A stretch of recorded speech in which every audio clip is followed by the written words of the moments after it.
యెషయా గ్రంథం 25వ అధ్యాయము 8వ వచనాన్ని ఒకసారి అందరం కలిసి చదువుకుందాం. యెషయా గ్రంథము 25వ అధ్యాయము 8వ వచనం అందరం కలిసి చదువుకుందాం. మరెన్నడలో ఉండకుండా మరణమును ఆయన మృంగివేయును. ప్రభువైన యెహోవా ప్రతి వాని ముఖం మీద భాషా బిందువులను తుడిచివేయును. భూమి మీద నుండి తన జనులందరినీ తీసివేయును. ఇలాగ జరిగిన యెహోవా సెలవిచ్చును.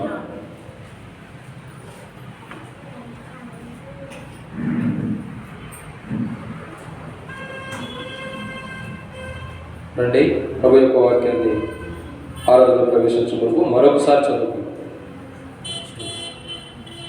ఆరాధన ప్రవేశించే ముందు మరొకసారి దేవుని యొక్క వాక్యాన్ని జ్ఞాపకం చేసుకుందాం. యెషయా గ్రంథము 25వ అధ్యాయం 8వ వచనం. మరెన్నడూ ఉండకుండా మరణమును ఆయన మృంగివేయును. ప్రభువైన యెహోవా ప్రతి వాని ముఖం మీద భాషా బిందువును తుడిచివేయును. భూమి మీద నుండి తన జనులందరినీ తీసివేయును. ఇలాగున జరుగునని యెహోవా సెలవిచ్చున్నాడు. కాబట్టి ప్రభు యొక్క వాక్యాన్ని మనం జాగ్రత్తగా అర్థం చేసుకున్నట్లయితే దేవుని యొక్క వాక్యంలో ఒక మాట రాయబడుతుంది. కొద్దిగా మధ్యలో కొంతమంది కూడా. కాబట్టి దేవుని యొక్క వాక్యం ఏమని సెలవిస్తుందంటే బైబిల్ ఒక మాట సెలవిస్తుంది. కాబట్టి బైబిల్లో దేవుని యొక్క వాక్యాన్ని జాగ్రత్త చూసినట్లయితే యెషయా గ్రంథం 25వ అధ్యాయంలో ఒక శ్రేష్టకరమైనటువంటి మాట మనకు వినిపించబడుతుంది. అదేంటంటే మరణము మరెన్నడూ ఉండకుండా ఆయన మింగివేసెను. అయితే ఇక్కడ రాయబడిన మాట ఏంటంటే మనం చూసేది ప్రభువైన యెహోవా ప్రతి వాని ముఖం మీద భాషా బిందువులను తుడిచివేయును. కాబట్టి ప్రతి మనుషుడి మీద ఉన్నటువంటి భాషా బిందువులను ప్రభు ఏం చేస్తున్నాడు? తుడిచివేస్తున్నాడు. కాబట్టి భాషా బిందువులు అన్నది ప్రతి మనిషి యొక్క కన్నీటిలో నుండి, ప్రతి మనిషికి ఉన్నటువంటి బాధతో కూడిన, వేదనతో కూడిన పరిస్థితులను బట్టి వచ్చేదే, ప్రతి మనుషుడి లోపల నుండి వచ్చేదే భాషా బిందువు. చాలా కోణం ఉంది, కానీ మనం ధ్యానించుకున్నట్లయితే ప్రతి మనుషుని యొక్క కన్నీటిలో ఉన్న భాషా బిందువును ప్రభు ఏం చేస్తున్నాడు? తుడిచివేస్తున్నాడు. ప్రతి మనుషుడికి వచ్చే దుఃఖము కానీ, ప్రతి మనుషుడికి వచ్చే బాధ కానీ, కష్టము కానీ, ప్రతి మనుషుడికి వచ్చేటటువంటి వేదనలు అంతటిని కూడా ప్రభు ఏం చేస్తున్నాడు? తుడిచివేస్తున్నాడు. అయితే ఈ విషయాన్ని మనం ధ్యానించినందుకు ప్రభు నడిపింపు కొరకై చిన్న ప్రార్థన చేసుకున్నాం. ప్రేమ కలిగిన పరలోకమందున్న తండ్రి, పరిశుద్ధమైన దేవ, ప్రభువైన యేసుక్రీస్తు ప్రభువుని బట్టి వందనాలు. ఈ సమయంలో ప్రభా మీ పాదం దగ్గరకు వస్తున్న జ్ఞాపకం చేసుకోనండి. నిలబడేవారు మేమైనా నిలబెట్టేది మీరు, మాట్లాడేవారు మేమైనా మాట్లాడించేది మీరు, బలాత్మనప్పటికి ఆత్మను అభిషేకించేది మీరు, ప్రజలు మీ వారి వాక్యం మీది. నా మటుకు నేను నిష్ప్రయాసమైన వాడిని అనుకుంటూ దాసుడు యజమానుడి వైపు చూసినట్టు, దాసుడు యజమానుడి వైపు చూసినట్టు ఈ సమయంలో మా కనులు మీ వైపు వీక్షిస్తుండగా మీరే సహాయం అనుగ్రహించి మహిమ మాతో మాట్లాడండి. వచ్చే నిమిట్ట హృదయాలకు ఏ వాక్యం అవసరమో పరలోకుని మీరు అనుగ్రహించండి. నా హృదయానికి కూడా కావాల్సిన మాటలు పరలోకుని మీరు అనుగ్రహించి మహిమ పొందమని నేను నడిపింపును కోరుకుంటూ మీ ఉద్దేశం మా పట్ల ఎలాగైతే నెరవేర్చమని ప్రార్థిస్తూ ఈ దినం మీ వాక్యం ధ్యానించినప్పుడు నా సొంత మాటలు, అబద్ధ బోధ, తప్పుడు బోధ ఏది రాకుండా మీరు మాత్రమే మహిమపరచబడాలి, మీ మాటలు మాత్రమే బయలుపరచమని ప్రార్థిస్తూ మీరు నడిపింపును కోరుకుంటూ ముందున్న సమయం ఎంతో మాకు దేవునికరంగా ఆశీర్వాదకరంగా చేయండి. వచ్చిన బట్టి స్తోత్రాలు, రావలసిన త్వరపడి తీసుకురండి. అశ్రద్ధ కలిగిన వారితో మీరు మాట్లాడండి. దూరం పడ్డ వారితో మీరు సరిచేసి తీసుకురామని నాకు కావాల్సిన వాక్యాన్ని పరలోకుని అనుగ్రహించండి. ప్రభావ మీ రక్తాన్ని ప్రోక్షించుకుంటూ కలవసిందో మీ అప్పటికే ఖర్చు రక్తాన్ని మా పైన ప్రోక్షించుకుంటూ మీ రక్త ప్రోక్షణ కిందకు అంధకార శక్తులు బంధించి మేలు చేతి తృప్తిపరిచి మీ నడిపింపులు కోరుకుంటూ ప్రభువైన యేసుక్రీస్తు నామమున విశ్వాసంతో ప్రార్థిస్తున్నాం తండ్రి. ప్రభు యొక్క వాక్యాన్ని జాగ్రత్తగా మనం అర్థం చేసుకున్నట్లయితే యెషయా గ్రంథం 25వ అధ్యాయంలో 8వ వచనంలో ప్రభువైన యెహోవా ప్రతి వాని ముఖం మీద నుండి భాషా బిందువులను తుడిచాడు. అక్కడ ప్రతి వానికి కూడా చాలా రకాలు ఉంటాయి. ఆనంద బాష్పాలు అంటారు, భాషా బిందువులు అంటారు. ఆనందంతో కూడినప్పుడు ఆనంద బాష్పాలు అంటారు. ఆనంద బాష్పాలు అంటే అర్థం ఏంటి? సంతోషం కదా. కానీ ఎలా ఉంటాయి? ఆనంద బాష్పాలంటే కళ్ళలో నుంచి నీరు వచ్చేసేది. ఎప్పుడు? మనం ఆనందంగా ఉంటాం. ఊహించని రీతిలో మన పట్ల అద్భుతం జరిగినప్పుడు, మనం అనుకోకుండా మన పట్ల దేవుడు గొప్ప కార్యం చేసినప్పుడు, దేవుడు ఎంత గొప్పవాడని అమ్మటే మన కళ్ళలో నుంచి నీరు తెచ్చుకుంటాం. ఎందుకు? అది ఆనంద బాష్పాలు. అంటే మనకు ఊహించుకోకుండా ప్రభు మన పట్ల చేసిన కార్యాన్ని మనం ఏం చేస్తాం? దేవుడు నాకు ఎన్నో మేలు చేశాడని చెప్పి కన్నీరు పెట్టుకుంటాం. అది ఆనంద బాష్పాలు. మరొకటి ఉంది, మరొక బాష్పాలు ఏంటి? ఇది ఆనందంతో వచ్చేది కాదు, దుఃఖంతో, కష్టాలను బట్టి వచ్చేటటువంటి కన్నీరు. రెండు రకాలుగా ఉంటుంది కన్నీరు. ఒకటి ఆ సంతోషాన్ని బట్టి వస్తుంది, రెండు బాధను బట్టి వచ్చింది. కాబట్టి ఇక్కడ బైబిల్ ఏమని సెలవిస్తుందంటే, మనకు దేవుని యొక్క వాక్యాన్ని జాగ్రత్తగా అర్థం చేసుకున్నట్లయితే, ప్రతి మనుషుని మీద ఉన్నటువంటి భాషా బిందువులను తుడిచివేయనని బైబిల్ రాబడుతుంది. అంటే అర్థం ఏంటంటే, ప్రతి మనుషులకు ఉన్నటువంటి బాధ, దుఃఖము, వేదన అంతా కూడా తీసివేయబడుతుంది. ఇక్కడ మనం జాగ్రత్తగా అర్థం చేసుకున్నట్లయితే మన హెడ్డింగ్ ఏంటంటే, ప్రతి మనుష్యుడి అర్థం చేసుకున్నట్లయితే ప్రతి మనుషుని యొక్క కన్నీటిని ప్రభు తుడిచి, ప్రతి మనుషుని మీద కన్నీటి మీద ప్రతి మనుషుడికి ఉన్నటువంటి భాషా బిందువులను తుడిచివేసి ప్రభు ఏం చేస్తున్నాడంటే, బైబిల్లో కొన్ని విషయాలు ఉంటాయి. ప్రభు ఏం చేస్తున్నాడంటే బైబిల్లో కొన్ని విషయాలు ఉంటాయి. కాబట్టి ఇక్కడ ప్రతి ముఖం మీద నుండి, అంటే ప్రతి ఒక్కరి ముఖం మీద నుండి ప్రతి భాషా బిందువులను తుడిచివేసి ఏం చేస్తున్నాడంటే కొన్ని విషయాలు ఉన్నాయి. ప్రతి మనుషుని యొక్క కన్నీరుని తుడిచి ఏం చేస్తున్నాడంటే బైబిల్లో కొన్ని ఉన్నాయి. దాంట్లో మొదటి మాట మనం చూసినట్టయితే ప్రకటన గ్రంథం 7వ అధ్యాయం 17వ వచనం. ప్రకటన గ్రంథము 7వ అధ్యాయం 17వ వచనం. ఏలయనగా సింహాసనం మధ్యమందుండు గొర్రె పిల్లవారికి కాపరి అయి జీవజలముల బొగ్గల యొద్దకు వారిని నడిపించను. దేవుడే వారి కన్నుల నుండి ప్రతి బాష్ప బిందువులను తుడిచివేయను. కాబట్టి ఇక్కడ మనం జాగ్రత్తగా అర్థం చేసుకున్నట్టయితే, మొదటిగా ప్రతి మనుషుని యొక్క భాషా బిందువును దేవుడు తుడిచివేస్తున్నాడు. బాష్ప బిందువులు అంటే అర్థం ఏంటి? ఎలాంటి మనుషుడి యొక్క బాష్ప బిందువును తుడిచివేసి ఆ మనుషుడికి ఏం చేస్తున్నాడు దేవుడు అంటే, ప్రతి మనుషుడి యొక్క కన్నీరు తుడిచి, ప్రతి మనుషుడి యొక్క కన్నీటి లోపల నుంచి వచ్చే కళ్ళలో నుంచి వచ్చే ప్రతి కన్నీటి బొట్టిని ప్రభు తుడిచి ఏం చేస్తున్నాడంటే బైబిల్లో కొన్ని విషయాలు ఉంటాయి. దాంట్లో మొదటి మాటను మనం జాగ్రత్తగా అర్థం చేసుకున్నట్టయితే ఇక్కడ రాయబడిన మొదటి మాట కాపరి అయి, గొర్రెపిల్ల వారి కాపరి అయి. సో మొదటిగా ఏం చేస్తున్నాడంటే ఈయన ప్రతి మనుషుని యొక్క కన్నీటిని తుడిచి ఆయన కాపరిగా ఉంటున్నాడు. ఒక వ్యక్తికి ఏం చేస్తున్నాడు? ఆయన ప్రతి వ్యక్తి కూడా కాపరిగా ఉంటున్నాడు. ఇక్కడ ఒక విషయం అర్థం చేసుకోవాల్సింది ఏంటంటే, ఒకప్పుడు మనం కాపరితత్వం కిందకు మనం రాల. ఒకప్పుడు మన కాపరి ఎవరంటే సాతానుడు. ఒకప్పుడు మన కాపరి ఎవరు? సాతానుడు. సాతానుడు ఏం చేశాడు? మన పైన కాపరిగా ఉండి తను ఇష్టం వచ్చిన రీతిలో మనల్ని వాడుకుంటూ వచ్చాడు.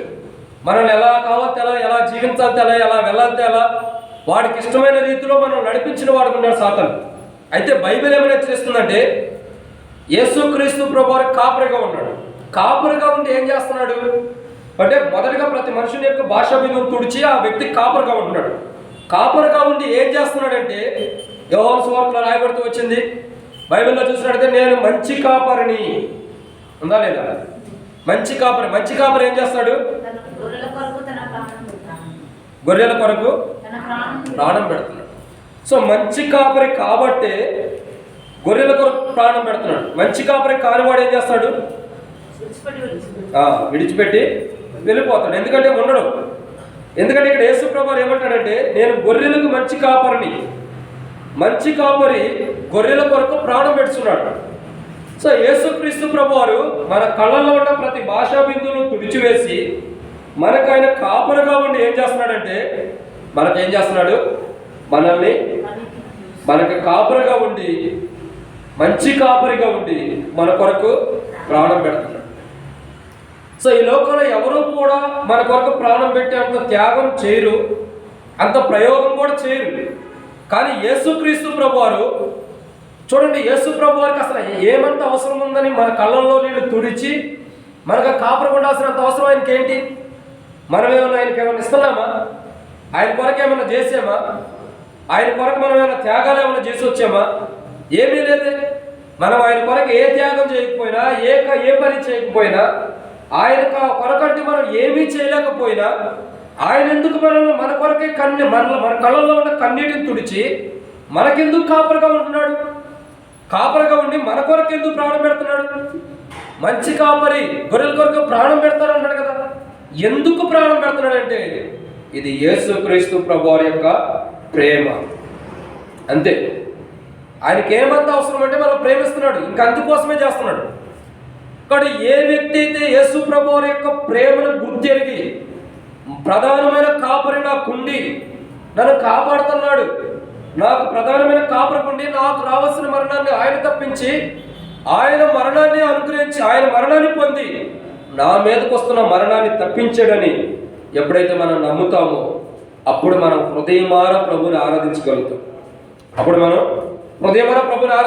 మనం నమ్మనప్పుడు ప్రభుని ఆరాధించలేము. బైబిల్ ఏమైనా హెచ్చరిస్తుందంటే మంచి కాపరి గొర్రెలు కూడా ప్రాణం పెడతాడు. ఈ కాపరి ఎలాంటి వాడంటే మన కళ్ళల్లో ఉన్న కన్నీటిని, మన కళ్ళల్లో ఉన్న ప్రతి బాధని తుడిచివేసి మనకి కాపరిగా ఉంటూ మనల్ని ఎవరు కూడా వచ్చి తినివేయకోకుండా మనం నశించుకోవాల్సిన మనకు బదులుగా ఆయన మరణాన్ని పొంది మనకి జీవాన్ని ఇస్తున్నాడంటే ఎంత ధన్యకరమైన ప్రేమ మనకి చూపిస్తూ ధన్యతలోనికి మనం నడిపిస్తున్నాడు. ఇంకేమంటారు తెలుసా?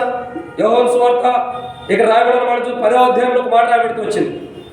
యోహాను సువార్త 10వ అధ్యాయం 8వ వచనంలో, గొర్రెల పోవు ద్వారము నేనే, నా ముందు వచ్చిన వారందరూ దొంగలను దోచుకున్న వారినై ఉన్నారు, గొర్రెలు వారి స్వరమును వినలేదు. నేను ద్వారమును, నా ద్వారా ఎవడైనా లోపల ప్రవేశించిన ఎడలా వాడు రక్షించబడిన వాడే లోపల పోవచ్చు, బయటికి వచ్చు మేత మేయిచుండును.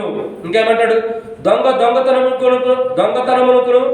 హత్యలు నాశనం చేయడానికి వచ్చిన కానీ మరి దేనికి నాడు గొర్రెలకు జీవనం కలుగుడికి అది సమృద్ధి కలుగుడి నేను వచ్చిందని మీతో చెప్పిద్దని కదా. ఇప్పటి నుంచి రాయబడుతున్న మాట శ్రేష్టకరమైంది అంటాడు కదా. నేను గొర్రెలకు మంచి కాపరి గొర్రెల కొరకు తన ప్రాణం పెట్టును, జీతగాడు గొర్రెల కాపరి కాడు. చూడండి అంత ధన్యత. ఒక జీతగాడు గొర్రెల కాపరి కాడంట. జీతగాడు అంటే ఎలా ఉంటాడు? జీతగాడు అంటే అర్థం ఏంటంటే గొర్రెలు మేపాలన్న ఆశ ఉండదు. గొర్రెలు మేపాలి, గొర్రెలను తోలుకెళ్ళాలి, గొర్రెల కొండలోకి తోలుకెళ్ళాలి, కొండల్లో గొర్రెలు మేపాలి, లేదా పొలంలోకి చేలోకి తోలుకెళ్ళాలి, వాటిని మేపాలి, వాటిని సమృద్ధిగా మేపి తిరిగి మరలా దొడ్లోకి తీసుకురావాలి. ఈ మేపేటప్పుడు తోడేళ్ళు రావచ్చు, మేపేటప్పుడు పులులు సింహాలు రావచ్చు. వీటన్నిటిని కూడా కాపాడుకుంటూ వాటికి కావాల్సిన సమృద్ధి అయిన ఆహారాన్ని ఇచ్చి తిరిగి సమృద్ధిగా మరలా గొర్రెలతోటికి తీసుకురావాలన్నదే మంచి కాపరి యొక్క గుణ లక్షణం. యేసుక్రీస్తు ప్రభువారు అంత మంచి కాపరి కాబట్టి ఆయన దొంగ కాపరి కాదు. ఇక్కడ అంటాడు, దొంగలు దోచుకుని వారు హత్య చేయవారిని అన్నాడు. నేను దొంగ కాపరిని కాదు, మంచి కాపరిని, గొర్రెల కొరకు ప్రాణం పెడతానికి వచ్చాను. ప్రతి గొర్రెకి నేను కాపరిగా ఉండడానికి వచ్చాను, ప్రతి గొర్రెని నేను కాపాడటానికి వచ్చాను. అందుకే కీర్తన గ్రంథం 23వ అధ్యాయంలో దావీదు ఈ మాట అంటాడు. కీర్తన గ్రంథం 23వ అధ్యాయం 1వ వచనం. కీర్తన గ్రంథం 23వ అధ్యాయం 1వ వచనం దావీదు ఈ రీతిలో సెలవిస్తూ ఉంటాడు.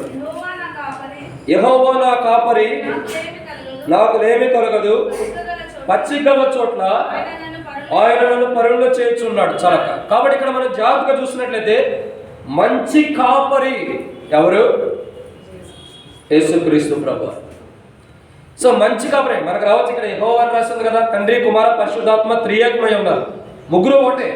కాబట్టి ఇక్కడ మనం జాగ్రత్తగా అర్థం చేసుకున్నట్లయితే యేసుక్రీస్తు ప్రభువు మంచి కాపరిగా ఉన్నప్పుడు ఏ మనుషుడికి ఏ హాని రాకుండా కాపాడతాడు. అందుకే దావీదు అంటాడు కదా, యెహోవా నా కాపరి, నాకు ఏమీ కలగదు. దేవుడు నాకు కాపరిగా ఉన్నప్పుడు నాకే కీడు రాదు. అందుకే దావీదు అంటాడు, మరణముకును నాకును అడుగు మాత్రమే ఉన్నప్పటికీ, మరణముకు నాకు అడుగు మాత్రమే ఉంది. సో అడుగు మాత్రమే ఉన్న మరణాన్ని కూడా దేవుడు నాకు కాపరిగా ఉండి తప్పించిన వాడుకుంటాడు. సో ఇక్కడ మనం జాగ్రత్తగా అర్థం చేసుకోవాల్సింది ఏంటంటే మంచి కాపరి గొర్రెల కొరకు ప్రాణం పెడతాడు. యేసుక్రీస్తు ప్రభువారు మంచి కాపరి కాబట్టి మన కొరకు ప్రాణం పెట్టాడు. ఆయన మొదట మన కన్నులని ప్రతి భాషా బిందువును తుడిచివేసి మన కాపరిగా ఉన్నాడు. కాపరిగా ఉండి ఏం చేస్తున్నాడు? కాపరిగా ఉండి మన కొరకు ప్రాణం పెడుతున్నాడు. కాపరిగా ఉండి మనకి ఏ హాని జరగకుండా కాపాడుతున్నాడు. రెండవదిగా ఇక్కడ రాయబడుతున్న మాటను చూసినట్టే ప్రతి మనుషుని యొక్క భాషా బిందును తుడిచివేసి ఏం చేస్తున్నాడు? మొదటిగా కాపరిగా ఉండి గొర్రెల కొరకు ప్రాణం పెట్టి గొర్రెలను రక్షించుకుంటున్నాడు. రెండోదిగా ప్రతి మనుషుని యొక్క భాష బిందును తుడిచివేసి ఏం చేస్తున్నాడు అండి? ప్రకటన గ్రంథం 7వ అధ్యాయం 17 వచ్చిన ప్రకటన గ్రంథం 7:17 ప్రకటన గ్రంథం 7వ అధ్యాయం 17 వచ్చిన ఏలయనగా సింహాసనం మధ్యమందుండు గొర్రె పిల్ల వారికి కాపరి జీవజమున బొగ్గల ఎదుగు వారిని నడిపించును. సో ఇక్కడ మనం రెండవ మాటను చూస్తున్నట్టయితే మొదటిగా ప్రతి మనుషుని యొక్క ముఖం మీద నుండి భాష బిందును తుడిచివేసి ఏం చేస్తున్నాడు ప్రభు? మొదటిగా కాపరిగా ఉంటున్నాడు. కాపరిగా ఉండి ఏం చేస్తున్నాడు? గొర్రెల కొరకు తన ప్రాణం పెట్టి కాపాడుతూ రక్షించుకుంటాడు. రెండవదిగా ప్రతి మనుషుని ముఖం మీద ఉన్న భాష బిందును తుడిచివేసి ప్రభు ఏం చేస్తున్నాడంటే ఇక్కడ రాయబడిన రెండో మాటను చూసినట్టయితే వారిని నడిపిస్తున్నాడు. ప్రకటన గ్రంథం 7వ అధ్యాయంలో 17 వచ్చిన రాయబడుతూ వచ్చిన వారిని ఏం చేస్తున్నాడు? నడిపిస్తున్నాడు. సో నడిపింపు అన్నది ప్రాముఖ్యమైనది. నడిపింపు అన్నది ప్రాముఖ్యమైనది. ఎలా నడిపిస్తాడంటే చాలాసార్లు మనం వాక్యం ధ్యానించుకుంటూ వచ్చు. కొత్త నిబంధనలో చూసినట్లయితే ఆయా ప్రదేశాల్లో సువార్త పత్రికల్లో రాయబడుతున్న మాట చూసినట్లయితే యేసు వారితో కూడా నడిచేను. సో ఈయన ఏం చేస్తున్నాడు? నడిపించేవాడు మీరు ముందు వెళ్ళండి నేను వస్తానంటున్నాడా? ఇశ్రాయేలు ప్రజలందరూ కూడా ఐగుప్తులో నుండి బయటకు వచ్చిన తర్వాత ఎవరు వారితో ఉన్నారు? మోషే అంటాడు కదా, ప్రభా నీ సన్నిధి మాతో రానియడం మమ్మల్ని ఇక్కడి నుంచి తీసుకొని పోవద్దు అంటే అర్థం ఏంటి? ఇంకా రాయబడిన మాట చూసినట్టయితే పగలు మేఘస్తంభంగాను రాత్రి అగ్నిస్తంభంగాను వారికి ఉండి వారిని ఏం చేస్తున్నాడు? కాపాడుతూ నడిపించేవాడు ఉంటాడు. అంటే ఇక్కడ అర్థం ఏంటి? నడిపించేవాడు ఏం చేస్తాడంటే ఒక మనిషికి ఎండ తగలకోకుండా, ఒక మనిషికి ఎలాంటి కీడు రాకుండా, చీకట్లో వాడు నష్టపోకుండా, ప్రతి చీకట్లో వెలుగుగా ఉండి, పగటి వేళ అగ్ని మేఘస్తంభంగా ఉండి, అంటే వడదెబ్బ కానీ ఎండదెబ్బ కానీ తగలకోకుండా ప్రతి మనుషుడిని కాపాడుతూ ఆ ప్రయాణంలో ఆ మనుషుడికి తోడుగా ఉండి ఏం చేస్తున్నాడు? నడిపిస్తున్నాడు. చూడండి ఎంత మంచి విధానంలో వెళ్తుందో చూడండి. యెషయా గ్రంథం 25వ అధ్యాయం 8వ వచనం ఆధారం చేసుకున్నట్టయితే ప్రతి మనుషుని ముఖం మీద నుండి భాష మీద తుడిచివేసి మొదటిగా కాపరిగా ఉండి గొర్రెల కొరకు ప్రాణం పెట్టి రక్షించుకుంటున్నాడు. రెండోదిగా ఏం చేస్తున్నాడంటే బైబిల్ సెలవిస్తున్న మాట వారిని నడిపిస్తున్నాడు. ప్రతి మనుషుని ముఖం మీద ఉన్నటువంటి భాష మీద తుడిచివేసి ప్రతి మనిషిని కూడా దేవుడు ఏం చేస్తున్నాడు? నడిపిస్తున్నాడు. సో దేవుని నడిపింపు లేకపోతే మనం ఏమీ కూడా చేయలేదు. ఆత్మ నడిపింపు ఉండాలి.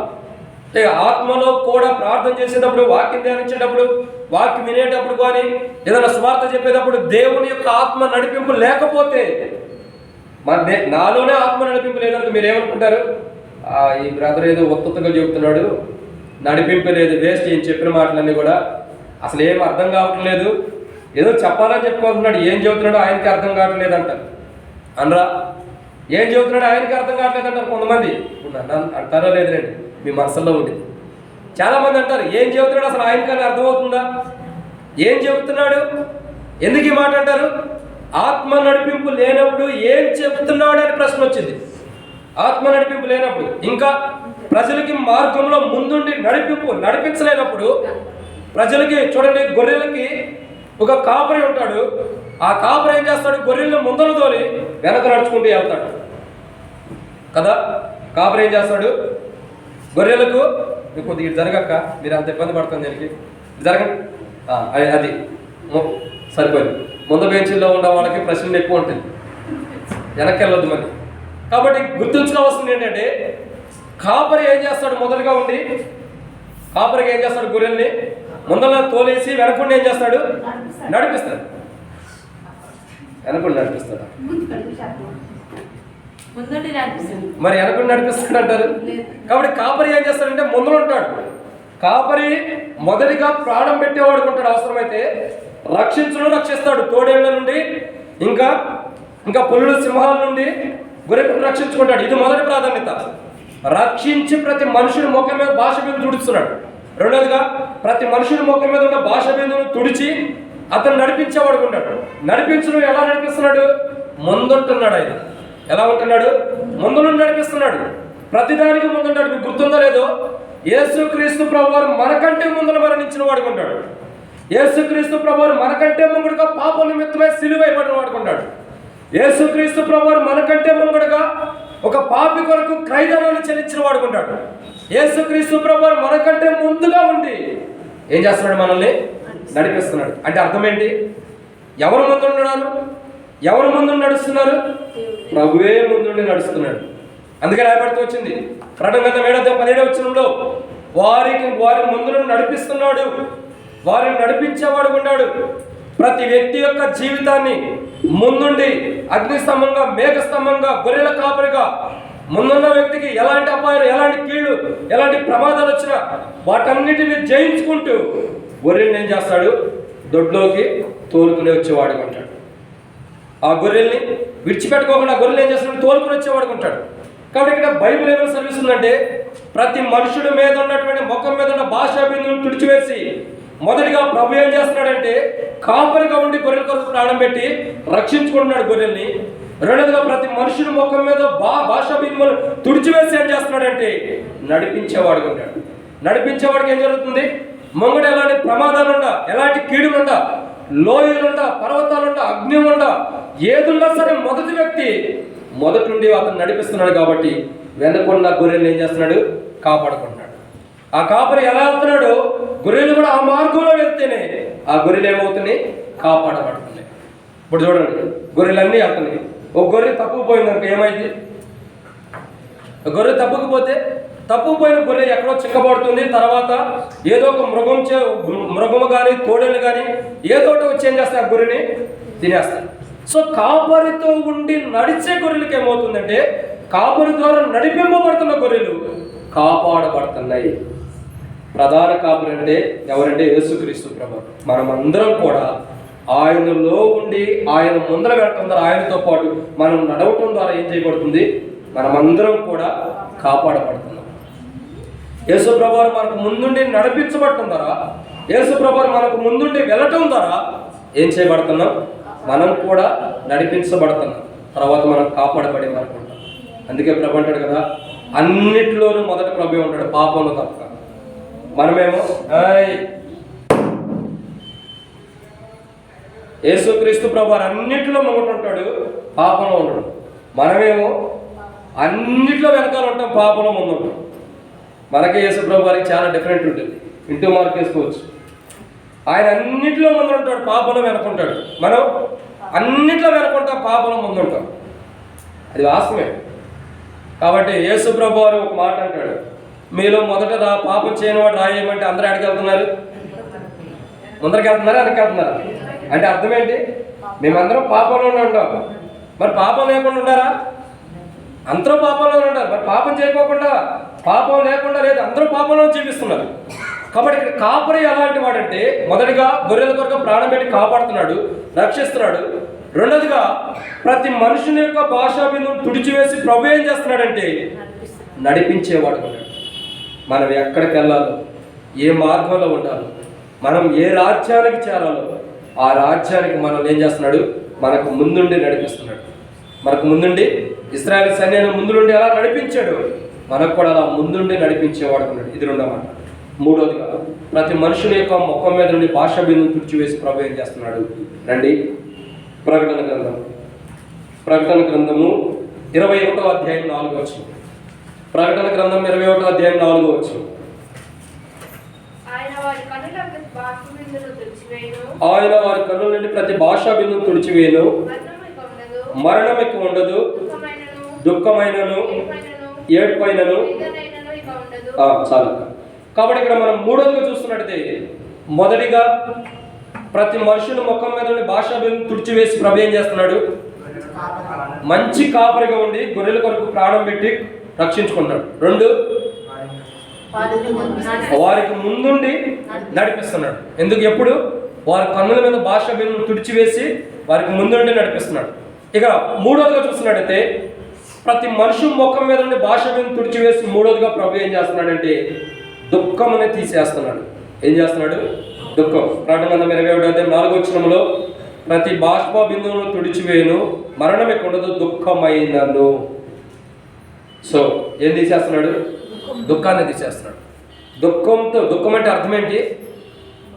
దుఃఖము ఏడుపు రెండు ఒకటే, కుడి ఎడమ. సో రెండు ఒకటేలాగా ఉంటుంది. దుఃఖం అంటే మనుషుడు లోపల ఉండే బాధ. మనుషుడి లోపల ఉండే ప్రతి బాధ కూడా ఏం చేయబడుతుంది? మనుషుడికి బయటికి కళ్ళల్లో నుండి వచ్చేసింది. చూడండి, ఒక వ్యక్తి లోపల ఉన్నటువంటి దుఃఖము బయటికి ఎలా వచ్చిందంటే కళ్ళల్లో నుండి వచ్చింది. మొదటిగా ఒక వ్యక్తి దుఃఖం ఎక్కడి నుంచి వస్తుందంటే కళ్ళలో నుండి. చూడండి, యేసుక్రీస్తు ప్రభువారు కలువరి శిలువ వేయబడక మునుపు గెత్సెమనే తోటలో ఉన్నప్పుడు యేసుక్రీస్తు ప్రభువారు కన్నీటితో ప్రార్థన చేసినప్పుడు కళ్ళలో నుండి రక్త బిందువుల వలె కారిన అనుభవం కూడా మనకు కనబడుతుంది. రక్తం అంటే అర్థం ఏంటి? ఎంతో దుఃఖంతో ఆయన ఉన్నాడు. సో ఆయన ఉన్న దుఃఖం ఏమవుతుందంటే కళ్ళలో నుండి రక్తపు బిందువులాగా ఏమవుతుంది? కిందకి అనుగ్రహించబడిన అనుభవం కనపడుతుంది. సో ఇక్కడ మూడోదిగా ప్రతి మనుషుని మొక్క మీద ఉన్న భాషా బిందువు తుడిచివేసి ఆ మనుషుడికి మొదటిగా కాపరుగా ఉన్న మనుషుని రక్షిస్తున్నాడు. రెండవదిగా ఆ మనుషుడికి ఏం చేస్తున్నాడంటే ముందును నడిపిస్తున్నాడు. మూడవదిగా మనుషుని మొక్క మీద ఉన్న భాషా బిందువులు అంటే బాష్ప బిందువులు అన్ని తుడిచివేసి ఏం చేస్తున్నాడు?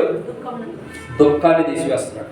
ప్రతి మనుషుల్లో ఉన్న దుఃఖాన్ని తీసేస్తున్నాడు. అందుకే బైబిల్లో రాయబడుతూ వచ్చింది, దుఃఖ దినములు సమాప్తమయ్యాను అంటే అర్థం ఏంటి? ప్రతి మనుషుడి మీద ఉన్న దుఃఖ దినం సమాప్తమైనంటే అర్థం ఏంటి? ఆ మనుషుల్లో ఉన్న దుఃఖం అన్నది కూడా తీసివేయబడుతుంది. కాబట్టి ఆ మనుషుల్లో ఉన్న దుఃఖం అంతా పోయింది కాబట్టి ఇప్పుడు ఎలా ఉంటున్నాడు? సంతోషంగా ఉంటాడు. అదే ఆ మనుషుల్లో దుఃఖం ఉంటే, అదే ఆ మనుషుల్లో బాధ ఉంటే ఆ మనుషుడి యొక్క జీవితం ఎలా ఉంటుంది? సంతోషంగా ఉండదు. కానీ ఇక్కడ మూడోదిగా ప్రతి మనుషుడి యొక్క ముఖం మీద బాష్ప బిందువు తుడిచివేసి ఆ మనుషుల్లో ఉన్న దుఃఖాన్ని కూడా ఏం చేస్తున్నాడు? తీసివేస్తున్నాడు. మనుషుడు దేని విషయమై దుఃఖిస్తున్నాడు, ఆ మనుషుడు దుఃఖించే ప్రతి దుఃఖానికి కారణమైన దాని అంతటిని కూడా తొలగించేస్తున్నాడు. సో మనలో ఉన్న దుఃఖాన్ని కూడా ప్రభు తీసివేసినందుకు, మన కన్నుల మీద ఉన్న మన ముఖం మీద ఉన్న ప్రతి బాష్ప బిందువును ప్రభు తుడిచివేసినందుకు ప్రభుని ఆరాధించాం. నాలుగో విషయాన్ని మనం జ్ఞాపకం చేసుకున్నారండి. ప్రకటన గ్రంథం 21వ అధ్యాయం 4వ వచనం. ప్రకటన గ్రంథం 21వ అధ్యాయం 4వ వచనం. ఆయన వారి కన్నుల ప్రతి బాష్ప బిందువును తుడిచివేయును, మరణమిక ఉండదు, దుఃఖమైనను ఏడ్పైనను వేదనైనను ఇక ఉండదు. చాలా. కాబట్టి ఇక్కడ మనం చూస్తున్నటువంటి నాలుగో మాటను చూస్తున్నట్టయితే యేసుక్రీస్తు ప్రభువారు మన ముఖం మీద ఉన్న ప్రతి బాష్ప బిందువును తుడిచివేసి మొదటిగా మనకు కాపరిగా ఉంటున్నాడు, మనం రక్షించుకున్నాడు, మన కొరకు ప్రాణం పెడుతున్నాడు. రెండోది కానీ మనకు ముందుండే నడిపించేవాడుకున్నాడు, మనం ఏ గుంటల్లో ఏ లోయల్లో పడిపోకుండా కాపాడుతున్నాడు. మూడవదిగా ఆయన మన ముఖం మీద ఉన్న ప్రతి బాష్ప బిందువును తుడిచివేసి ఏం చేస్తున్నాడు? మనలో ఉన్న దుఃఖాన్ని తీసేస్తున్నాడు, దుఃఖ దినము సమాప్తం చేస్తున్నాడు. నాలుగవదిగా ఆయన మన ముఖం మీద ఉన్న ప్రతి బాష్ప బిందువును తుడిచివేసి ఏం చేస్తున్నాడంటే ఇక్కడ రాయబడిన మాట వేదన లేకుండా చేస్తున్నాడు. ఏం చేస్తున్నాడు? వేదనలు అంటే అర్థం ఏంటి? వేదన పడుతున్నాడు అని బైబిల్లో ఒక చోట రాయబడుతూ వచ్చింది. చాలా చోట్ల ఉంది, కొత్త నిబంధనలో చోట ఉంది. ఎక్కడది? ఎవరి గురించి చెప్తారా? ధనవంతుడి గురించి. ధనవంతుడు నరకంలో వేదన పడుతున్నాడు. కాబట్టి ఇక్కడ జాగ్రత్తగా అర్థం చేసుకున్నట్లయితే వేదన పడటం అంటే అర్థం ఏంటంటే బాధించబడటము. వేదన అంటే బాధించబడటం. సో మనం నరకంలో పడిన వ్యక్తి బాధించబడతాడు. దేన్ని బట్టి? అగ్నిని బట్టి బాధించబడతాడు. ఎందుకు? అగ్ని మనిషిని ఏం చేస్తుంది? కాల్చేస్తుంది. సో ఇక్కడ బైబిల్ ఏమంటుందంటే ఒక అగ్నే కాదు, ప్రతి మనిషి ఏ విధము చేతనైనా వేదన పొందుతున్నా వేదన కాలం అని కూడా బైబిల్లో రాయబడుతుంది. ఒకటి, అగ్ని మనుషుడికి వేదనకరంగా ఉంటుంది. రెండు, పరిస్థితులు మనుషుడికి వేదనకరంగా ఉంటాయి. అందుకే బైబిల్లో రాయబడుతూ వచ్చింది ప్రకటన గ్రంథంలో, వేదన కాలం ఆరంభమగును. వేదనలో ఆరంభమైనప్పుడు ఎలా ఉంటుంది? బాధించబడతాయి, కష్టంతో కూడినవి. ఆ బాధను తట్టుకోలేమంట మనం. ఇప్పుడు అగ్నిలో ఉన్నవాడు తట్టుకోగలుగుతాడు. అబ్బా అగ్ని బాగుంది, చల్లగా ఉంది, చక్కగా బాగుంది, వేడిగా ఉంది అనుకుంటాడా? ఏం చేస్తాడు? అగ్నిలో ఉన్న వ్యక్తి కేకలు వేస్తూ ఉంటాడు, అరుస్తూ ఉంటాడు. ఎందుకు? ఈ బాధల మీద తట్టుకోలేం, ఈ కష్టాల మీద తట్టుకోలేం, ఈ ఇబ్బందుల మీద తట్టుకోలేం, ఈ బాధ ఈ వేదన మీద తట్టుకోలేమని అరుస్తూ ఉంటారు. ఇంకా మనకు అర్థం కావాల్సింది ఏంటంటే ఎవరైనా కిరోసిన్ పోసుకొని పెట్రోల్ పోసుకొని కానీ కాల్చుకున్న వారిని చూసారా? మొదట కోపంతోనేమో మీద పోసేసుకుని అగ్గిపొల్లు వెలిగించుకుంటారు, నింపెట్టుకుంటారు. తర్వాత అంటారు అయ్యో కాలిపోతున్నా, అయ్యో కాలిపోతున్నా. ఎవరు పెట్టుకోమన్నాడు? ఎవరు పెట్టుకోమన్నారు? నీలో ఉన్న కోపం, నీ కోపాన్ని నువ్వు అణిచివేసుకోలేక, నీ కోపాన్ని నువ్వు మళ్ళుకోలేక, నీ కోపాన్ని నువ్వు అణిచివేయలేకపోతున్నావు. కాబట్టి ఆ కోపంతో నువ్వేం చేస్తున్నావు? నీ ఒంటి మీద, నీ దేహం మీద కిరోసిన్ పెట్రోల్ పోసుకుని నువ్వు పెట్టుకుంటావు. బాగానే నువ్వు పెట్టుకుంటావు, కోపాన్ని తట్టుకోలేక మీద కిరోసిన్ పోసుకుంటావు. ఎవరన్నా ఆపుతారేమోనని పోసుకున్నావేమో, ఎవరు ఆపరు. నువ్వు కాలిపోతే మంచిదని ఎదురు చూస్తాడు ఎవరైనా సరే. మీద పోసుకుని కాలిపోతున్న సమయంలో ఇంకా నువ్వు అగ్గిపెట్టి వెలిగించేటప్పుడు కూడా చూస్తాం. ఒకవేళ భర్త మీద కోపంతో పోసుకున్నావు అనుకో, భర్త వైపు చూస్తాం. ఏమని? ఇంకా ఆగిపో నా దగ్గరికి వస్తాడేమో, ఆపేస్తాడేమో. ఆయన ఎందుకు ఆపుతాడు? నువ్వు పోతే సంతోషం ఉందామని ఎదురు చూస్తుంటే అప్పుడేం చేస్తాడు? ఎట కాల్చుకుంటా చూసుకుంటా అంటాం. మనమేమో ఓరనా అంటిస్తాము, అది నిజంగానే అంటుకునేది. ఇంకేం చేస్తాం? కేకలు పెడతాం, అయ్యో నేను కాలిపోతున్నా. ఎవడు ముట్టించుకోమన్నాడు? ఎవడు కాలిపోమని చెప్పి అడుగుతున్నారో అన్నాడు. మనలో ఉన్న కోపాన్ని బట్టి అలా అవుతుంది. విషయం ఏంటంటే, అలా కాలిపోతున్న వ్యక్తి, ఆ వ్యక్తికి మాత్రమే ఆ వేదన ఏంటన్నది తెలిసింది. బాధల్లో ఉన్న వ్యక్తికి ఆ బాధను ఎలా తన వేదనకరంగా మారుస్తుంది అన్నది ఆ వ్యక్తికి మాత్రమే తెలిసింది. కాబట్టి బైబిల్ ఏమైనా సెలవిస్తుందంటే, ప్రియమైన దేవుని బిడ్డలారా, ప్రకటన గ్రంథం 21వ అధ్యాయం 4వ వచనంలో ప్రభు ప్రతి మనుషుని యొక్క కన్నీటి నుండి బాష్పబిందును తుడిచివేసి ఆ మనుషుని ఏం చేస్తున్నాడు? వేదన నుండి తప్పిస్తున్నాడు. ఏవైతే బాధకరమైన దినాలు ఉన్నాయో, బాధించబడుతున్న దినాలు ఉన్నాయో మనం అనేక పర్యాయాలు ధ్యానించుకుంటూ వచ్చాం. బైబిల్లో ప్రభు సంఘం ఎత్తబడిన తర్వాత, సంఘం అంతా ఎత్తబడిన తర్వాత భూమి మీద విడవబడిన వారికి వేదన కాలం నుండి, బాధించబడే కాలం నుండి ఎన్నోసార్లు చెప్పబడుతూ వచ్చింది. అనేక రకమైన జంతువులు భూమి మీదకి వచ్చి మనుషుల్ని బాధిస్తాయని బైబిల్లో రాయబడుతూ వచ్చింది. అయితే ఆ బాధించేటటువంటి దినాలు, ఆ వేదనకరమైన దినాలు మనం చూడకోకుండా ప్రభు మనల్ని కొనిపోతాడు. ఆ వేదనకరమైన దినాలు మనం చూడకోకుండా ప్రభు మనల్ని తన రాజ్యానికి తీసుకెళ్తున్నాడు. కాబట్టి తన రాజ్యానికి తీసుకెళ్ళడం కొరకై ఆ వేదనలు మనం చూడకోకుండా, ఆ బాధలు, ఆ దుఃఖాలు మనం చూడకోకుండా, వాటి నుండి మనం తప్పించడం కొరకై మన కన్నుల మీద ఉన్న ప్రతి బాష్ప బిందువును తుడిచివేసి ఏం చేస్తున్నాడు? మనకు వస్తున్న వేదనలన్నింటినీ కూడా తొలగిస్తున్నాడు. శిలువలో ఆయన పొందిన వేదన అన్నది చాలా ప్రాముఖ్యమైనది. చాలా వేదన పొందుతూ వచ్చాడు, చాలా బాధించబడుతూ వచ్చాడు. కానీ మనకు ముందుగా ఆయన వెళ్ళి ఆ వేదనలు పొంది ఆ వేదనను మనల్ని ఏం చేస్తున్నాడు? తప్పిస్తున్నాడు. సో మనకు ముందుగా వెళ్ళి మనకు వస్తున్న వేదనని తప్పించి మన కన్నుల ప్రతి బాష్పబిందువును తుడిచివేస్తున్న ప్రభుని ఆరాధన చేద్దాం. రండి, మీ ఇద్దరు వాక్యం చదువుతారండి. కాబట్టి బైబిల్ ఏమైనా సెలవిస్తుందంటే, 4వదిగా ప్రతి మనుషుడి ముఖం మీద ఉన్న బాష్పబిందువు తుడిచి ఏం చేస్తున్నాడంటే, ఆ మనుషుడికి వస్తున్న వేదనకరమైన పరిస్థితులు, బాధించబడుతున్న దినాలు, దుఃఖంతో కూడిన దినాలన్నింటినీ కూడా తీసివేస్తున్నాడు. ఇక 5వదిగా ప్రభు యొక్క వాక్యాన్ని చూసినట్టయితే, ప్రతి మనుషుని ముఖం మీద నుండి బాష్పబిందువును తుడిచి ఏం చేస్తున్నాడంటే, రండి ప్రకటన గ్రంథం 21వ అధ్యాయం 4వ వచనం. ప్రకటన గ్రంథం 21వ అధ్యాయం 4వ వచనం. ప్రకటన గ్రంథం 21వ అధ్యాయం 4వ వచనం. ఆయన వారి కన్నుల ప్రతి బాష్పబిందువు తుడిచివేయును, మరణం ఇక ఉండదు, దుఃఖమైనను ఏడ్పైనను వేదనైన ఉండదు, మొదటి సంగతులు గతించిపోయినని. చాలా. కాబట్టి ప్రతి మనుషుని ముఖం మీద నుండి బాష్పబిందువు తుడిచివేయబడిన వ్యక్తికి ప్రభు ఏం చేస్తున్నాడంటే, పాత జీవితాన్ని ఇక్కడ ఏమంటాడు? మొదటి సంగతులు గతించాను. మొదటి సంగతులు అంటే అర్థం ఏంటి? మనం తొందరగా చెప్పం, ఎందుకంటే ఇంకా మనలో అవి ఉంటాయి కాబట్టి. మొదటి సంగతులు అంటే అర్థం ఏంటంటే పూర్వ జీవితం. పూర్వం అంటే ఎప్పుడుదో కాదు, పురాతనమైన వారిని కాదు. మనం క్రీస్తుని నమ్మక మునుపు, ప్రభు బలంలో పాల్గొనక మునుపు మనం ఎలాంటి జీవితాన్ని జీవించామో ఆ దినాలన్నీ కూడా ఏమైపోయినాయి, సమాప్తం. మొదటి సంగతులు గతించిపోయినాయి, అంటే ముగించబడి. ఏ వ్యక్తి జీవితంలో అయితే మొదటి సంగతులు గతించబడితే ముగించబడుతున్నాయో ఆ వ్యక్తి మాత్రమే ప్రభుని ఆరాధించగలుగుతాడు. ఎందుకంటే ఆ వ్యక్తి ముఖం మీద ఉన్న ప్రతి బాష్ప బిందువును ప్రభు ఏం చేశాడు, తుడిచివేశాడు. ప్రతి మనుషుని ముఖం మీద ఉన్న బాష్ప బిందువును తుడిచివేశాడు. కాబట్టి ఆ వ్యక్తి మొదటి సంగతులు గతించిపోయింది. ప్రతి మనుషుని ముఖం మీద నుండి బాష్ప బిందువును తుడిచివేసి ప్రభు ఏం చేస్తున్నాడు, తనలో ఉన్న మొదటి సంగతులు అన్నిటిని కూడా తీసివేస్తున్నాడు. ఇక మొదటి సంగతులు ఏమంటున్నా, మొదటి సంగతులు అంటే ఎవరు రండి. అపోస్తలుడైన పౌలు రోమీయులకు రాసిన పత్రిక 5వ అధ్యాయం. అపోస్తలుడైన పౌలు రోమీయులకు రాసిన పత్రిక 5వ అధ్యాయం 12వ వచనం.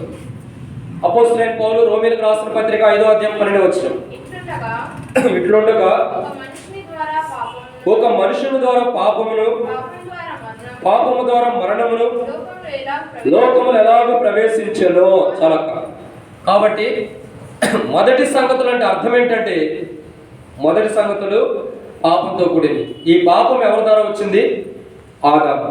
మొదటి సంగతులు అంటే అర్థం ఏంటంటే ఆదాము. రెండవ సంగతులు అంటే అర్థం ఏంటి, మొదటి సంగతులు గతించినాయి, రెండవ సంగతులు కూడా గతించినాయా ఏమో. మొదటి సంగతులు గతించినాయి అంటే అర్థం ఏంటంటే ఆదాము యొక్క జీవితం, ఆదాము యొక్క స్వభావం, ఆదాము యొక్క ప్రాచీన పురుషుడు అంతా కూడా ముగించబడ్డాడని అర్థం. ఆదాము యొక్క స్వభావం, ఆదాము యొక్క మనస్తత్వం, ఆదాము యొక్క ఆలోచన ముగించబడ్డాయి అంటే అర్థం ఏంటి, ఆదాము ఎలాంటి వాడు, ఆజ్ఞాతిక్రమమే పాపం. సో ఆదాము దేవుని ఆజ్ఞని మీరిని, దేవుని ఆజ్ఞని అతిక్రమించిన వాడు ఉన్నాడు కాబట్టి పాపంలో పడ్డాడు. సో మొదటి ఆదాము యొక్క జీవితం ఎలా ఉందంటే పాపం ఉంది. సో రెండో ఆదాము యొక్క జీవితం ఎలా ఉంది, రెండో ఆదాము యొక్క జీవితం ఎలా ఉంది, యేసుక్రీస్తు ప్రభువారి పరిశుద్ధముగా ఉంది. మొదటి ఆదాము యొక్క జీవితం పాపంగా ఉంటే రెండో ఆదాము యొక్క జీవితం ఎలా ఉంది, పరిశుద్ధమైనదిగా ఉంది. సో ఇక్కడ దేవుని యొక్క వాక్యం మనకు ఏమైనా హెచ్చరిస్తుందంటే, మనం ప్రభుని ఆరాధించమని మనం ధ్యానించుకున్నట్లయితే అపోస్తలుడైన పౌలు రోమీయులకు రాసి ఇది అంటాడు, అయ్యా మొదటి ఆదాము పాపములో ఉన్నవాడు. మొదటి ఆదామును బట్టి మన పాపం ఎలా వచ్చిందో మరొక మనుషుడు అంటే రెండో ఆదామును బట్టి మనకు జీవం వచ్చింది. రెండో ఆదామును బట్టి మనం ఉగ్రత తప్పించబడుతున్నాం. రెండో ఆదామును బట్టి మనకు జీవం ఉంది. కాబట్టి మొదటి ఆదాము ద్వారా మొదటి సంగతులు ఏంటంటే పాపంతో కూడిన జీవితం. రెండో ఆదాము జీవిత సంగతులు ఏంటంటే జీవముతో కూడినవి, పరిశుద్ధమైన జీవితం. కాబట్టి యేసుక్రీస్తు ప్రభువారు కడపడి ఆదాముగా ఉండి, రెండో ఆదాముగా ఉండి, మొదటి ఆదాము యొక్క సంగతులన్నీ కూడా మనలో ఉన్నవన్నీ కూడా తీసివేస్తున్నాడు ప్రభు. అందరూ ఇంతకుముందు అందరూ వెనకూర్చునేవాడు, ఇప్పుడు అందరూ కిటికీ దగ్గరకు వచ్చేస్తున్నారు, చల్లటి గాలేసిద్ది ఏమన్నా. సరే, ఏదేమైనప్పుడు కూడా వాక్యాన్ని ధ్యానించుకున్నాం. కాబట్టి మొదటి సంగతులు, మొదటి జీవితం ఎలాంటిదంటే పాపంతో కూడింది. ఆదాము స్వభావము, ఆదాము మనస్తత్వం, ఆదాము యొక్క ఆలోచన మనలో ఇమిడి ఉన్నాయి. కాబట్టి మన దగ్గరికి యేసు ప్రభు వచ్చి మన ముఖం మీద ఉన్న ప్రతి బాష్ప బిందును తుడిచివేసి మనలో ఉన్న ఆదాము స్వభావాన్ని తీసివేసి యేసుక్రీస్తు ప్రభు యొక్క గుణలక్షణంతో కూడిన స్వభావాన్ని మనలో నింపిన వాడిగా ఉంటున్నాడు ప్రభు. మనలో మొదటి సంగతులు గతించినట్టు అయ్యే, ఆదాము సంగతులు ఏవైతే మనలో ఉండేయో అవి గతించిపోయినాయి. కాబట్టి యేసుక్రీస్తు ప్రభు వారి స్వభావాన్ని మనకిచ్చాడు ప్రభు.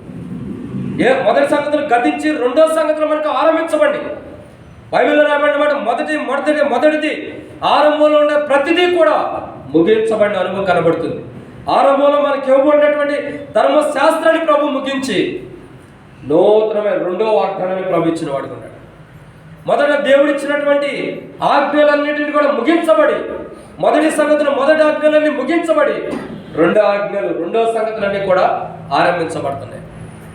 క్రొత్త నిబంధనకు వచ్చేదానికి మొదటిదంతా కూడా ముగించబడటం ఎలా ముగించబడింది, అవి నెరవేర్చబడటం ద్వారా అది ముగించబడింది. సో బైబిల్ ఏమంటుందంటే ఐదవదిగా బైబిల్ ఏమైనా సెలవిస్తుందంటే 4వ వచనం కదా, 5వ మాట ఏమంటుందంటే ప్రతి మనుషుని ముఖం మీద నుండి బాష్ప బిందువును తుడిచివేసి ప్రభు ఏం చేస్తున్నాడు, ప్రతి మనుషుల్లో ఉన్న ఆదాము స్వభావం అంటే మొదటి సంగతులన్నిటిని తీసివేసి నూతన స్వభావం, నూతన మనస్తత్వం, నూతనమైన ఆలోచనలు, జీవంతో కూడినటువంటి జీవితాన్ని ప్రభు మనకు అనుగ్రహిస్తున్నాడు. అలా ప్రభు అనుగ్రహిస్తున్నందుకు, అలా అనుగ్రహించాలంటే మొదట ఏం చేస్తున్నాడు? మన ముఖం మీద ఉన్న ప్రతి బాష్ప బిందువుల్ని తుడిచివేసి మనలో ఉన్న మొదటి స్వభావాన్ని, మొదట సంగతులను తీసివేసి క్రొత్త స్వభావాన్ని, క్రొత్త మనస్తత్వాన్ని ప్రభు మనకు అనుగ్రహించినందుకు ప్రభుని ఆరాధించేద్దాం. ఇది 5వ మాట. 6వదిగా ప్రకటన గ్రంథం 21వ అధ్యాయం. ఆయన ప్రతి మనుషుని ముఖం మీద నుండి బాష్ప బిందువును తుడిచివేసి ఏం చేస్తున్నాడు? 6వదిగా ప్రకటన గ్రంథం 21వ అధ్యాయం 4వ వచనం. ప్రకటన గ్రంథం 21వ అధ్యాయం 4వ వచనం. ఆయన వారి కన్నుల ప్రతి బాష్ప బిందువులను తుడిచివేయును, మరణం ఇక ఉండదు, దుఃఖమైనను, ఏడ్పైనను, వేదనైనను ఇక ఉండదు, మొదటి సంగతులు గతించిపోయినని సింహాసనముల నుండి వచ్చిన గొప్ప స్వరమును చెప్పుడే పెట్టేది. చాలా. కాబట్టి 6వదిగా ప్రతి మనుషుని యొక్క ముఖం మీద నుండి బాష్ప బిందువులను తుడిచివేసి ఏం చేస్తున్నాడంటే మరణం తప్పిస్తున్నాడు. ప్రభు ఏం చేస్తున్నాడు? మరణం తప్పిస్తున్నాడు. మొదటిగా ప్రతి మనుషుని మీద ఉన్న ముఖం మీద ఉన్న బాష్ప బిందువులను తుడిచివేసి ప్రతి మనుషుడికి వస్తున్నటువంటి మరణాన్ని ప్రభు తప్పిస్తున్నాడు. ఏ మనుషుడు కూడా మరణం పొందుకోకుండా, ఏ మనుషుడు కూడా మరణంలో ఉండకోకుండా, అందుకే బైబిల్లో రాయబడుతూ వచ్చింది, మరణములో నుండి జీవంలోనికి దాటి ఉండవు. ఇంకెవరైనా మరణంలో ఉండారా? చేయొద్దండి. ఎవరైనా చేయొత్తమంటే ఎత్తుతాం లేదు. జీవంలో ఉండవారు చేయొద్దండి. జీవం ఉండామా? నిజంగా చెప్పండి, ఉండామా? జీవం సరే. కాబట్టి ఇక్కడ బైబిల్ ఏమైనా సెలవిస్తుందంటే మరణములో నుండి జీవంలోనికి ప్రభు దాటించేవాడు ఉంటాడు. వాస్తవానికి మన పాప జీవితాన్ని బట్టి మనకు వచ్చేది ఏంటంటే మరణం. చదవండి, ఒక మాట చదువు. అపోస్తలుడైన పౌలు రోమీయులకు రాసిన పత్రిక 6వ అధ్యాయం 23వ వచనం. అపోస్తలుడైన పౌలు రోమీయులకు రాసిన పత్రిక 6వ అధ్యాయం 23వ వచనం. ఏలైనగా పాపం వల్ల వచ్చే జీతం మరణము, అయితే దేవుని కృపవరం మన ప్రభువైన యేసుక్రీస్తునందు నిత్య జీవం. కాబట్టి మరణం ద్వారా వచ్చేది ఏంటంటే, మరణం అసలు ఎందుకు వస్తుంది అని మనం చూసినట్టయితే పాపమును బట్టి మరణం వస్తుందంట. ఎందుకు వస్తుంది? ఒక మనుషుడికి పాపాన్ని బట్టి, అంటే తాను చేసే పాపాన్ని బట్టి మనుషుడికి మరణం వస్తుంది. సో మరణము తర్వాత మరణము వస్తుంది, మరణానికి ముంగట ఇంకోటి కూడా వస్తుంది. ఏంటి చెప్పగలుగుతారా? మరణానికి ముంగట వచ్చేది ఏంటి? మరణానికి ముందు జీవం వచ్చిందక్క. మరణంలో నుండి జీవంలోకి దాటామంటే మొదటి జీవం నుంచి మరణంలోకి వచ్చావా? అది చదవండి ఒక మాట. అపోస్తలుడైన పౌలు రోమీయులకు రాసిన పత్రిక 5వ అధ్యాయం 9వ వచనం. కాబట్టి ఆయన రక్తంలో ఇప్పుడు నీతిమంతులుగా తీర్చబడి మరింత నిశ్చయముగా ఆయన ద్వారా ఉగ్రత నుండి రక్షించబడుతున్నాడు. సో మరణానికి ముంగట ఏమొస్తుందంటే ఉగ్రత వస్తుంది. ఏమొస్తుంది? ఉగ్రత. దేవుని ఉగ్రత వచ్చినప్పుడు ఆ ఉగ్రతకి ఏ మానవుడు కూడా పాడజాలడు. కానీ బైబిల్ ఏమంటుందంటే ఒక వ్యక్తికి మరణం వస్తుందంటే దాని ముంగట దేవుని ఉగ్రత వస్తుంది. అయితే దేవుని ఉగ్రత భూమి మీదకి వచ్చినప్పుడు దావీదు తట్టుకోగలిగినాడా?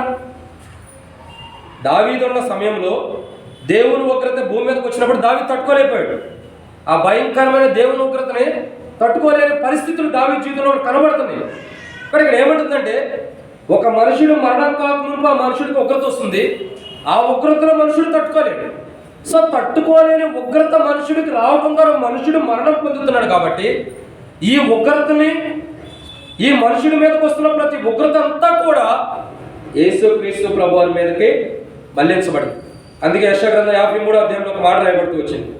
యెషయా గ్రంథం 53వ అధ్యాయం, యెషయా గ్రంథము 53వ అధ్యాయంలో ఒక మాట రాయబడుతూ వచ్చింది.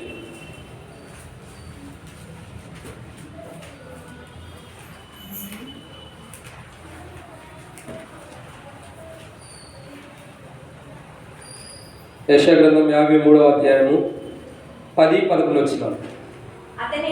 అతను నలగొట్టుటకు యెహోవాకు ఇష్టమాయెను, ఆయన అతనికి వ్యాధి కలుగు చేసెను, అపరాధ పరిహారార్థ బలిగా చేయగా అతని సంతానమును చూచెను. అతడు దీర్ఘాయుష్మంతుడగును.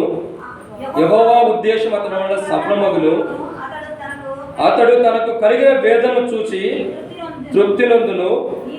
నీతిమంతుడై నా సేవకుడైన నా జనుల దోషమును భరించి అనేకులు నిర్దోషులుగా. కాబట్టి ఇక్కడ ఒక మాట రాయబడుతుంది, దేవుని యొక్క వాక్యం చూసినట్టే. ఇంకా 12 వచ్చిన చివరి రాయబడుతుంది, అతిక్రమం చేయవాళ్ళు ఎంచబడిన వాడాను, అనేకుల పాపాలను భరించచ్చు, తిరుగుబాటు చేసిన వారి గురించి విజ్ఞాపన చేస్తున్నాడట. కాబట్టి ఈ యొక్క జీవితంలో ఇంకా యెషయా గ్రంథం 53వ అధ్యాయం చాలా విషయాలు రాయబడుతూ వచ్చింది. మనందరం మన గొర్రెల వల్ల త్రాగుతా పోతుమే, మనందరి దోషం ఆయన మీద మోపిరని చాలా విషయాలు రాయబడుతూ వచ్చింది. అయితే మన పాపమును బట్టి మనకు వచ్చేది ఏంటంటే దేవుని ఉగ్రత. అయితే యేసుక్రీస్తు ప్రభువు ఆ ఉగ్రత అంతటిని కూడా ఆయన భరించి మనకు రావాల్సిన మరణాన్ని ఆయన పొంది మనల్ని ఏం చేస్తున్నాడు? మనకు రావాల్సిన మరణాన్ని ఆయన పొంది ఏం చేస్తున్నాడు? జీవంలోకి దాటిస్తున్నాడు. అక్కడ ఉంది కదా, అపోస్తలుల పౌలు రోమీయులకు రాసిన పత్రిక 6వ అధ్యాయం 23 వచ్చిన ఏదైనా పాపం వచ్చే జీతం మరణం, అయితే దేవుని కృపావరం మన ప్రభువైన యేసుక్రీస్తునందు నిత్యజీవం. అంటే ఆయన మన ఉగ్రతను ఆయన భరించి మనకు రావాల్సిన మరణాన్ని ఆయన పొంది ఆ ఉగ్రతని ఆ మరణాన్ని మనకు రావాల్సిన దాన్ని తీసివేసి మనకేం చేస్తున్నాడు? నిత్య జీవం ఇస్తున్నాడు.